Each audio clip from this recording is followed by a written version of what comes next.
O tema que eu vou abordar hoje gira em torno de duas questões: a criança interior e a inteligência emocional. A criança interior, nós vamos descobrir ao decorrer da palestra que ela é a causa da nossa felicidade e da nossa infelicidade. Mas para quem não me conhece, eu sou Douglas Nascimento, sou psicoterapeuta renascedor, hipnólogo e também tenho formação em programação neurolinguística. Dentro da criança interior, eu conheci através do renascimento, da terapia do renascimento, que é a minha principal ferramenta. O que é inteligência emocional?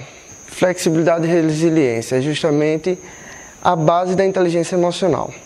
Flexibilidade, primeiro, porque a parte que controla o sistema é a parte mais flexível. Ou você controla a vida, ou a vida lhe controla. A partir do momento que você não tem um controle, você perde o controle, então você está se submetendo a ser controlado. Então, a flexibilidade lhe dá o direito de estar no controle. Então, quanto mais flexível você for, mais controle sobre a situação você vai ter. Em qualquer área da vida. Bem assim, a resiliência. Resiliência, uma vez eu estava numa palestra e uma moça me perguntou: Douglas, qual é mais importante? Qual é melhor? A pessoa ser forte ou ser resiliente? Eu disse, se fosse para escolher, eu queria ser os dois. Mas se fosse para escolher entre um dos dois, eu seria resiliente. Emocionalmente falando. Por quê? O que é forte, uma hora quebra. E o que é resiliente, ele enverga, mas volta para o lugar. Resiliência é a capacidade de se manter no estado desejado diante das adversidades. Então, é justamente essas duas palavras: flexibilidade e resiliência. Se você tiver isso no seu emocional, consequentemente, a sua inteligência emocional estará bem desenvolvida. Dentro da inteligência emocional, existem 4 emoções básicas. Tudo que deriva dessas emoções básicas são sentimentos como se fossem cores. Azul é uma cor básica. Já o verde é a mistura de azul com amarelo. Bem assim é o ciúmes. O ciúme pode ser uma mistura do medo com a raiva e a tristeza. Um vício, por exemplo, pode estar misturando o sentimento de alegria de curto prazo com medo e talvez raiva. Então, todos os outros sentimentos que fujam das emoções básicas são sentimentos de segundo grau, vamos dizer assim, que é justamente o que mais impede de ser verdadeiramente feliz. Aqui está a caracterização do medo. O medo, normalmente, costuma paralisar as pessoas. Eu tive uma paciente que ela passou no mestrado para ir morar em Orlando. Ela não foi por medo de voar. Aí depois ela me conheceu. E poderia ir. Sério? Mas ela não realizou um sonho por conta de um medo. E quantas pessoas deixam de realizar, talvez algo não tão grande, algo pequeno.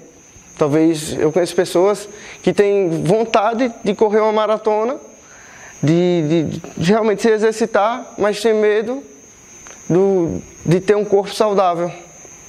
Porque o medo, ele aparece não é só nas coisas grandes, nas coisas pequenas. Tem pessoas que não conseguem ter prosperidade na vida com medo da riqueza, com medo de ficar rico. Mas ele não entende e começa a se sabotar. Dentro da emoção básica do medo, existem vários sabotadores. E a única maneira de você modificar algo é tomar consciência. Por isso que é importante aquelas perguntas do início, essa consciência para poder modificar o que você não gosta em você. E dentro do renascimento, é muito rápido a mudança, é muito eficaz a mudança. A partir do momento que você toma consciência, você começa a virar chaves. E de uma maneira muito eficiente. A raiva. A raiva é outra emoção básica. Quando um paciente chegou lá e disse: Douglas, eu destruí minha casa, destruí minha empresa, destruir minha vida. Conte como foi. Ele, com a raiva. Eu disse, como assim a raiva? Ele disse, eu era explosivo, eu começava a descontar tudo em cima de todos. Eu não conseguia conter a energia da raiva. Aí eu cheguei para ele e disse, a raiva é uma das melhores emoções que a gente pode ter. Ele, não, você está de brincadeira. Como ter raiva pode ser bom? Se você souber utilizar de maneira eficiente a raiva, ela vai ser boa, ela vai te ajudar. Mas se você usar a raiva para destruir algo, ou alguém, ou alguma coisa, ela não vai ser benéfica. O vice-presidente da Toyota, eu não sei se é o atual ou era o passado, ele foi refugiado da guerra e chegou onde chegou utilizando a energia da raiva. Porque quando criança, ele tinha um cachorrinho e a mãe fez uma sopa do cachorro para ele poder comer. E ele utilizou aquela energia da raiva, nunca mais eu quero ser pobre, nunca mais eu quero ser pobre, nunca mais eu vou passar fome. E chegou onde chegou. Colocou a energia da raiva ao seu favor. Já esse outro rapaz utilizou a mesma energia da raiva para destruir outra coisa. Ele destruiu o que estava impedindo ele de ser feliz. Existe até alguns exercícios de gestalterapia que utiliza a raiva para quebrar as feridas. O medo. Eu acho esse sentimento essa emoção, a emoção mais nobre que nós temos. Como assim, Douglas? Você gosta de ficar triste? Não, não gosto. Normalmente, a maioria das pessoas utilizam a tristeza da seguinte maneira. Estou triste, vou sair com os amigos que passa. Estou triste, vou ali, começo um novo emprego e aquela tristeza vai embora. E passam a vida toda fugindo do medo. Mas sabe aquela pessoa que chega para você e diz, ei, isso aqui não está legal, mude. Essa pessoa não é legal? Não é nobre? Ó, isso aqui não vai para esse caminho não. Bem assim, é a tristeza. Só que ela tem uma combinação hormonal que ela faz a gente ficar cabisbaixo, melancólico e querendo atenção.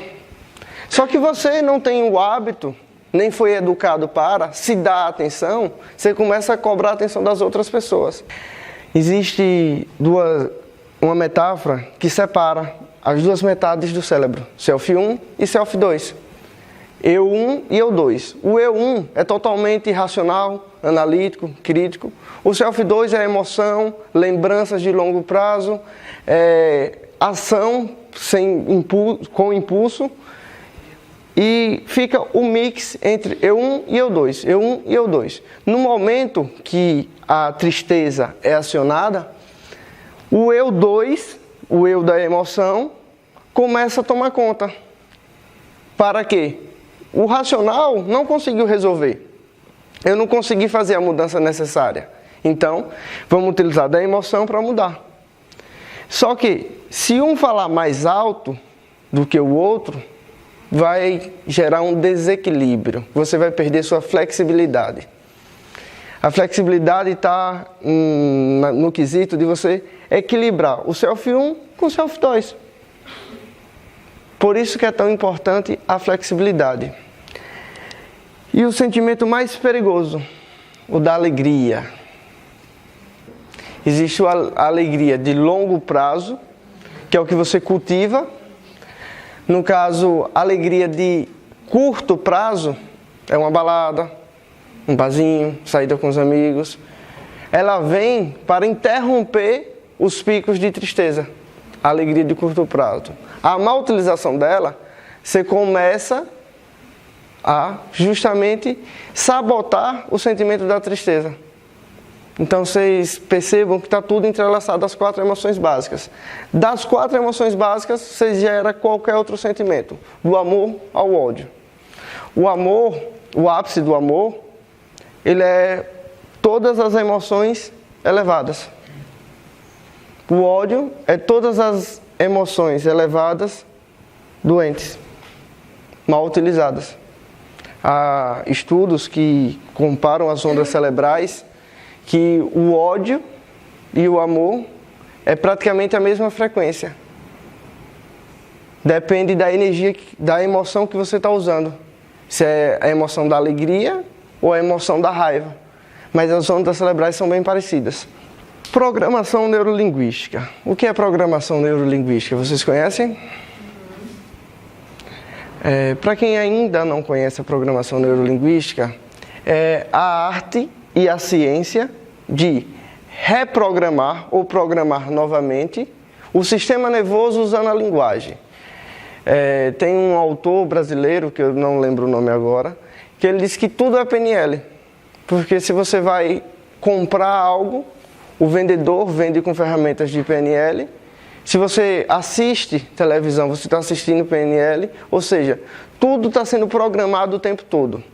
Dentro da visão da PNL, ele afirma que nós nascemos como um ser virgem, na sua vida intrauterina, no momento que o espermatozoide entra no óvulo, e começa sendo gravado informações. Com base nessas informações, vamos reproduzir no momento presente. E onde entra a parte interessante da mente consciente e mente consciente. O Self 1 e o Self 2. O Self 1 é só aquela partezinha pequenininha lá, e o Self 2 é isso tudo aqui. Todo padrão de comportamento que você tem, está no Self 2. Estrutura sistêmica, o que é estrutura sistêmica?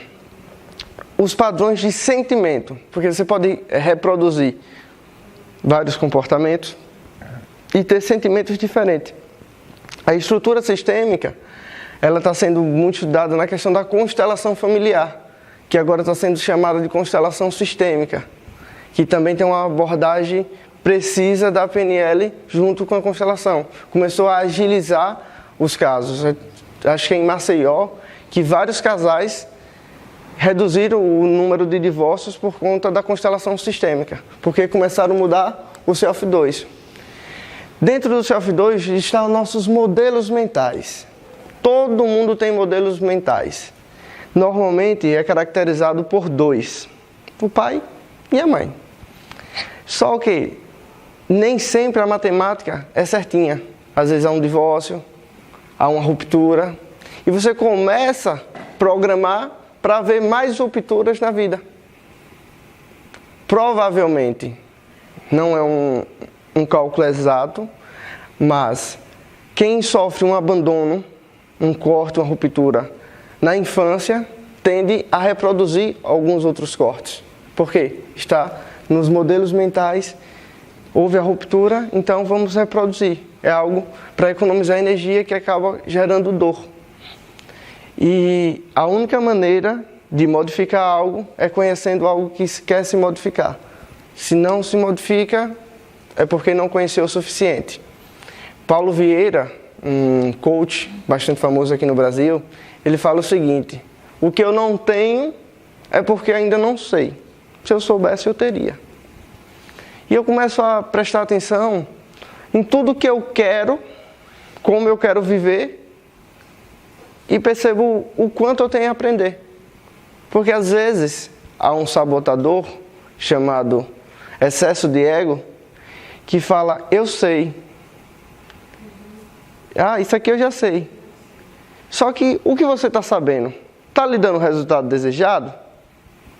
Se não tiver, é porque está faltando saber algo a mais. Então, essa frase, ela caracteriza bem os modelos mentais. Porque precisa aprender mais.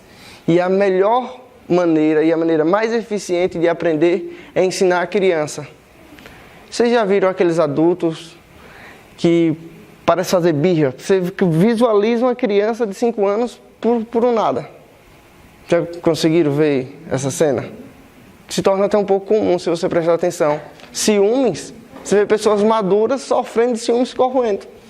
É comportamento da criança ferida. Só quem vive sua essência sabe o que é essencial. Segundo a linha do Renascimento, nós acreditamos verdadeiramente que nós nascemos perfeitos. Nós nascemos sendo somente amor. E vamos criando ou desaprendendo estratégias para viver nesse mundo. Estratégias de defesa, estratégias de sobrevivência. E essas estratégias de sobrevivência geram nossa personalidade, que já vou falar sobre personalidade. Essa personalidade, ela é gerada na nossa criança interior. Do 0 aos 12 anos é gerado nossas principais ferramentas, nossas principais estratégias comportamentais. E alguém deve estar se perguntando: Douglas, mas eu não lembro daquela época, e agora? Como estão minhas estratégias? Se não lembra, é porque não precisa lembrar, ou não tem o motivo necessário para lembrar. E o que é a criança interior? Nada mais, nada menos do que nossa primeira e segunda infância. Primeira do 0 aos 7, do 7 aos 14. E para que serve a abordagem da criança interior? Simplesmente para mudar seus comportamentos de maneira efetiva.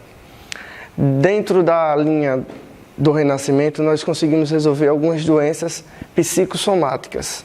Depressão, ansiedade, síndrome do pânico, algumas alergias. E a cura verdadeira acontece quando a criança é tratada. Porque é normal a pessoa entrar em depressão quando há um acontecimento, um fato específico. Me separei e vou entrar em depressão. Mas não foi essa separação que trouxe esse sentimento todo.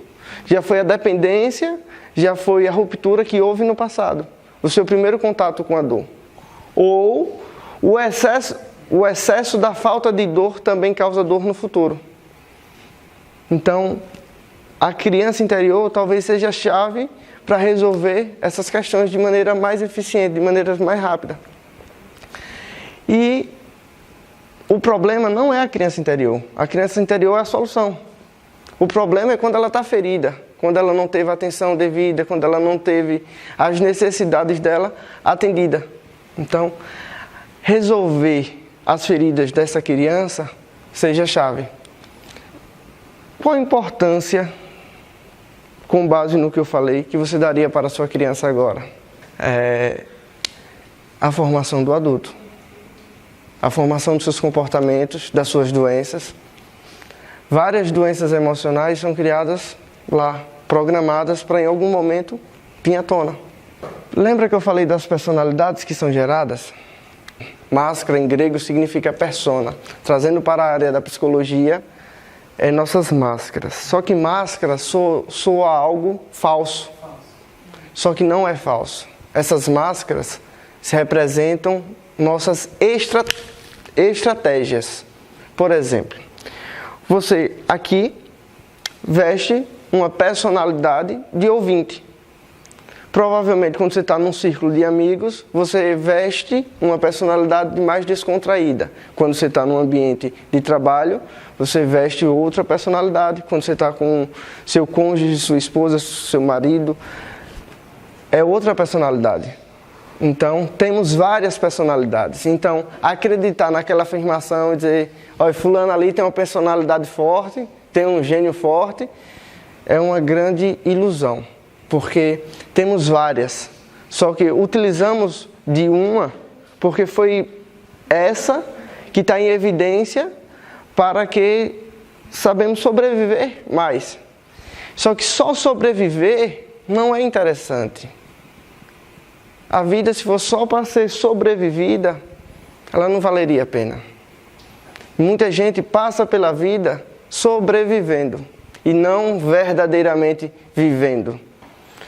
Então, fica aí uma reflexão. Se vocês estão gostando das suas estratégias, das suas máscaras, ou se vocês estão fazendo com que essas máscaras façam com que você sobreviva ou viva a vida. Mindset. A tradução mais próxima dela significa mentalidade. Existe basicamente dois tipos de mentalidade. A mentalidade fixa e a mentalidade volátil. E tem que haver a flexibilidade entre as duas.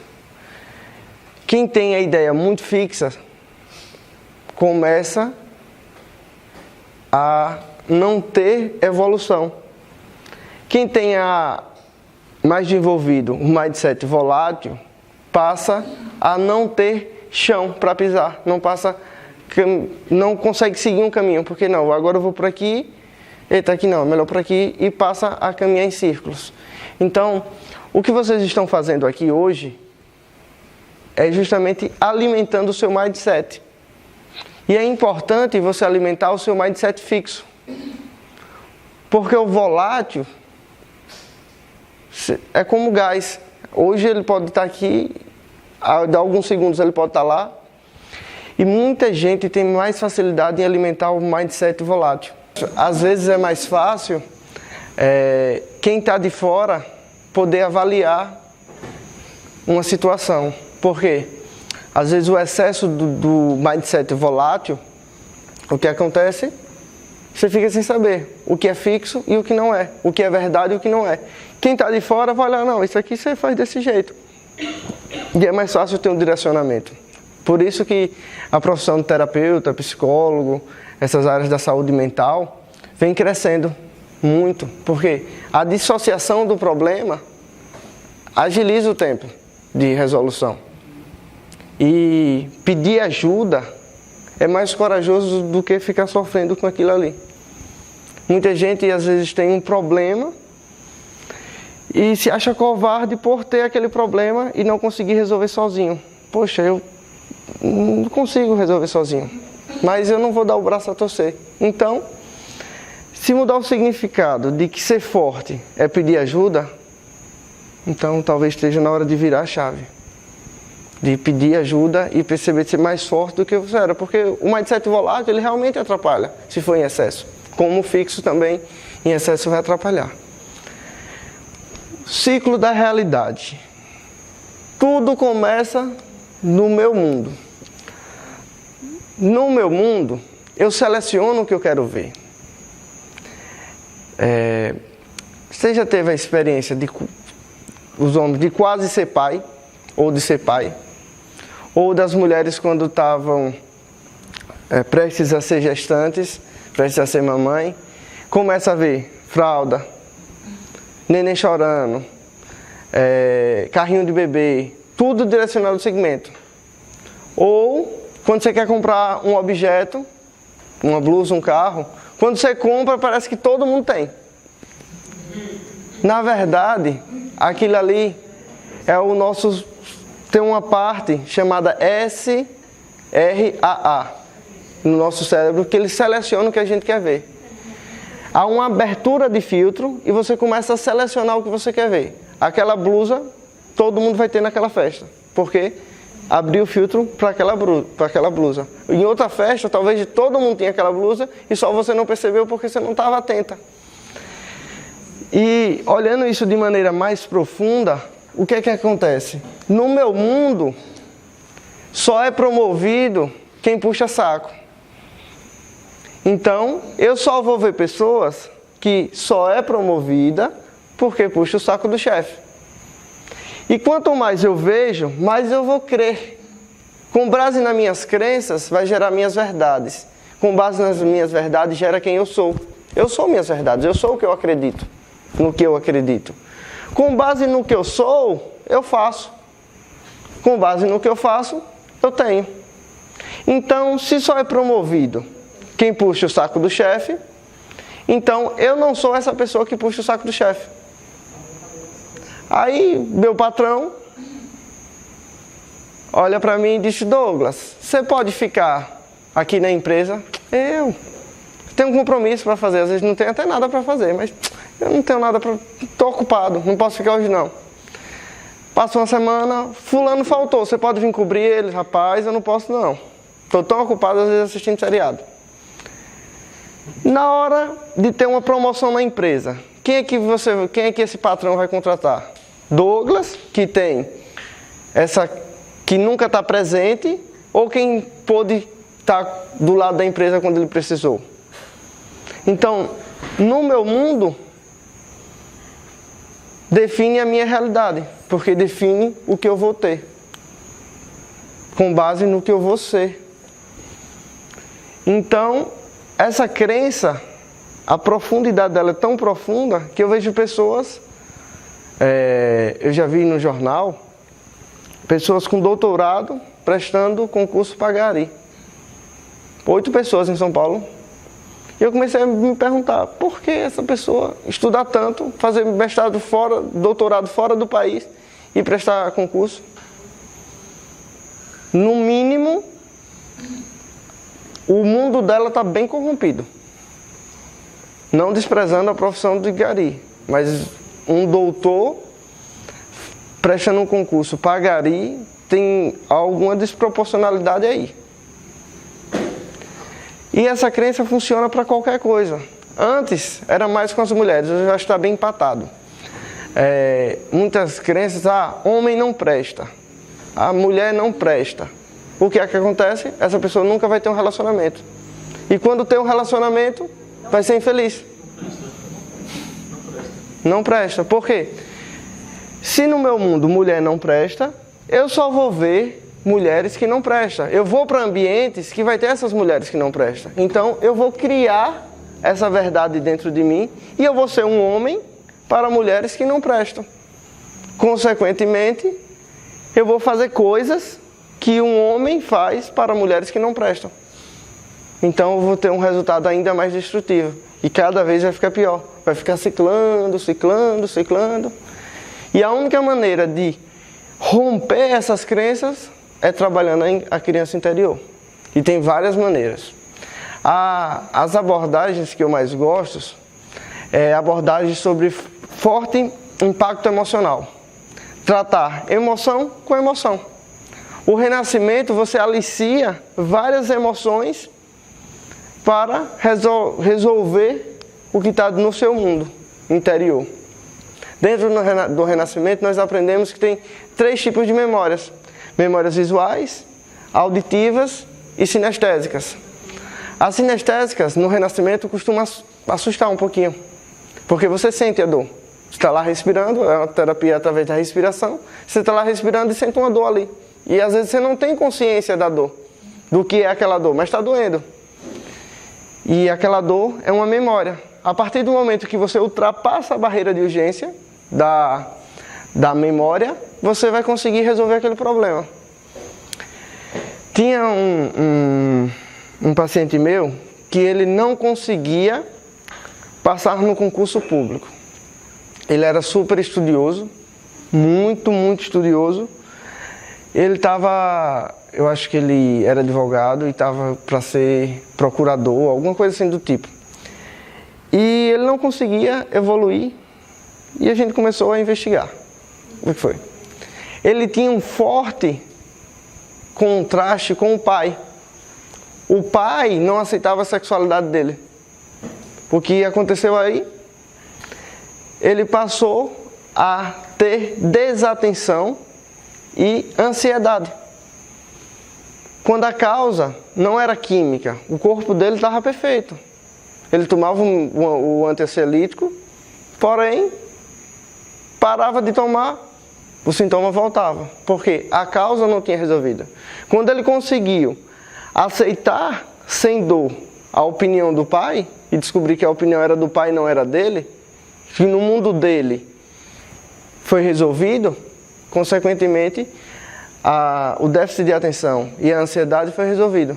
Porque ele ficava sempre na ânsia de querer satisfazer o pai. Talvez a carreira dele foi direcionada para satisfazer o pai. Existem métodos para resolver, para encontrar essa criança. E uma trajetória. A trajetória, ela não precisa ser uma linha reta, começa aqui e termina ali. Tem pessoas que começam ao contrário. Muita gente começa a curar a criança pela fé. Cientificamente falando, a fé e a gratidão, as ondas cerebrais são as mesmas. Uma pessoa que tem fé, que é grato, pode ser uma porta de entrada para resolver os comportamentos indesejados. Para haver uma conexão com sua criança, você tem que tomar como base a premissa da essência. Somos, em essência, primeiramente, amor. Então, para você encontrar, deve ser com o amor a você mesmo. O perdão, que eu acho que é o ponto-chave da trajetória da criança interior, é justamente você perdoar o que aconteceu e entender um conceito básico de PNL. Eu acho que esse conceito faz total diferença. As pessoas fazem o melhor que elas podem com os recursos que ela tem naquele momento. E quando eu comecei a entender verdadeiramente, porque uma coisa é você entender, outra coisa é você começar a viver esse conceito, tudo começou a ficar mais fácil, mais leve. E se vocês tiverem a oportunidade hoje de exercitar o perdão, façam isso. Acho que o perdão é um sentimento, para muita gente, mais difícil de doar. Porque você vai dar algo que você não tem.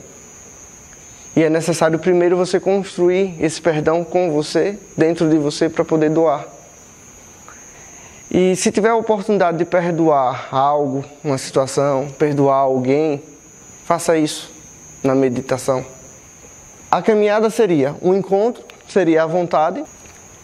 As feridas, que é a coragem de ir, você tomar consciência do que você não gosta. Você conseguindo eliminar essas feridas, você conseguindo perdoar o que tiver de perdoar, você conseguindo sentir amor por você na mesma proporção do que você sente pelos outros e ter sua fé equilibrada, você vai conseguir exercer a sua missão de vida. Você vai conseguir encontrar o conceito de perfeição. Que o conceito de perfeição não é ser perfeito, é ser completo, é viver na completude. Porque perfeição, nos olhos humanos, é questão de perspectiva. O que é perfeito para mim pode não ser para você, pode ser para ela. Mas você ser completo, você tem condições de ser completo, com base no que você acha perfeito. Então, para você encontrar a transcendência, você deve exercer a sua missão de vida. E pouca gente sabe a sua missão de vida. Eu tive a oportunidade de conhecer minha missão de vida muito cedo, muito cedo. E uma palavra que eu gosto é propósito. Provavelmente vocês devem ter um propósito de estar aqui. Talvez de evoluir, levar a evolução para as pessoas.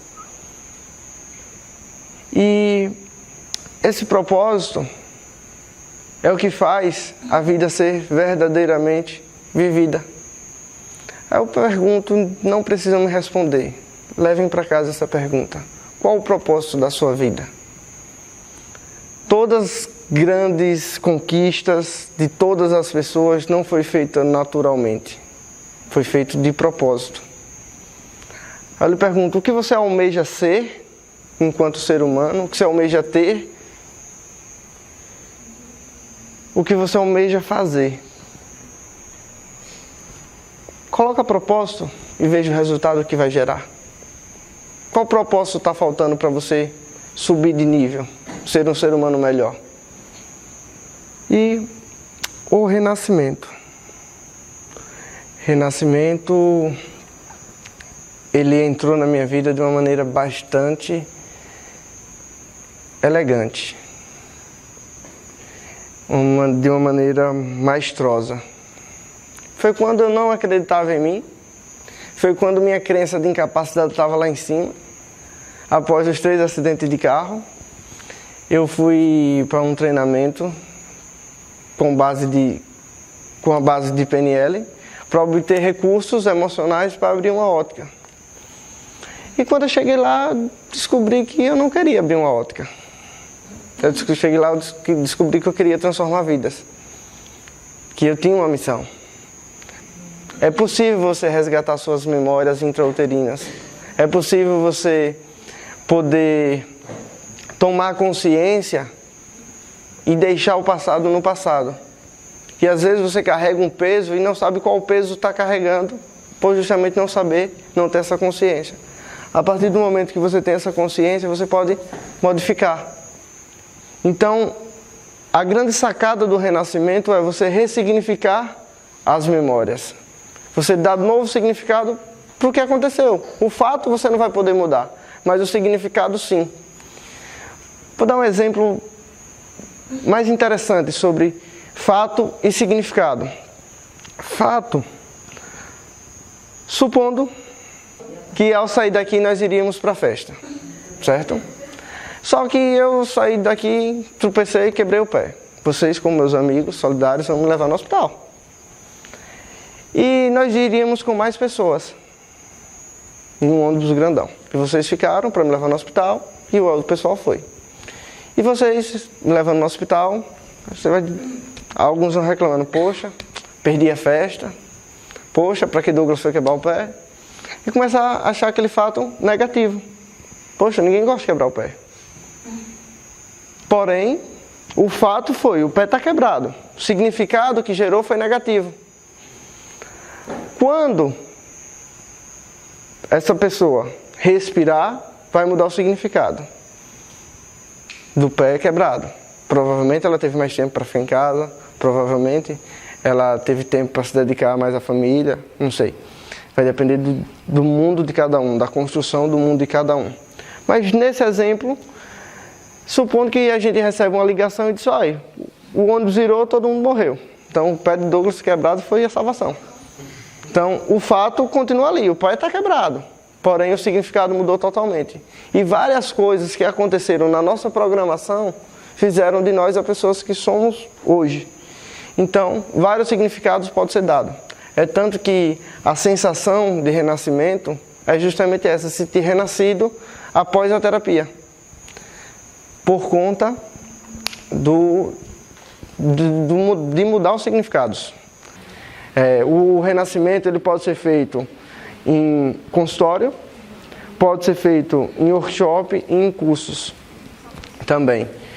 E é uma terapia que todo mundo merece passar pela experiência do renascimento. E as pessoas que tiveram contato com o renascimento e se entregaram, poderem entender o porquê agimos da maneira que agimos. Urgência de morte. Urgência de morte é a vontade que temos de morrer. Por quê? Douglas, eu tenho vontade de ficar vivo a vida inteira, eu quero ser eterno. Mas, poxa, eu tenho um vício em chocolate. Então, qualquer vício é uma urgência de morte. Qualquer doença psicossomática é uma urgência de morte. Porque você inconscientemente está programando um suicídio, você está destruindo o seu corpo com alguma coisa. E uma coisa bem interessante sobre a urgência de morte é que você começa a tomar consciência que você quer viver, mas você não quer viver com os recursos que você tem.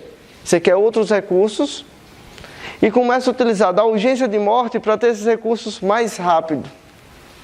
Por exemplo, quem busca drogas, ele quer viver num patamar de euforia, que ele não tem esses recursos naquele momento, busca em algumas substâncias para ter essas ferramentas, gerando o suicídio de contrapartida. E a urgência de morte ela é tão sutil que até dirigir correndo você está programando o suicídio. Inconscientemente. Então, o renascimento vai fazer com que você limpe essa urgência de morte. Eu acho que é o principal benefício. Depressão, ansiedade, são urgências de morte gritando. Porque quando você está no estado depressivo, você quer se isolar e você não quer mais viver. ou não quer mais viver daquela maneira. Uma pesquisa feita em Harvard diz que as pessoas que têm vontade de suicídio, elas não têm vontade de morrer.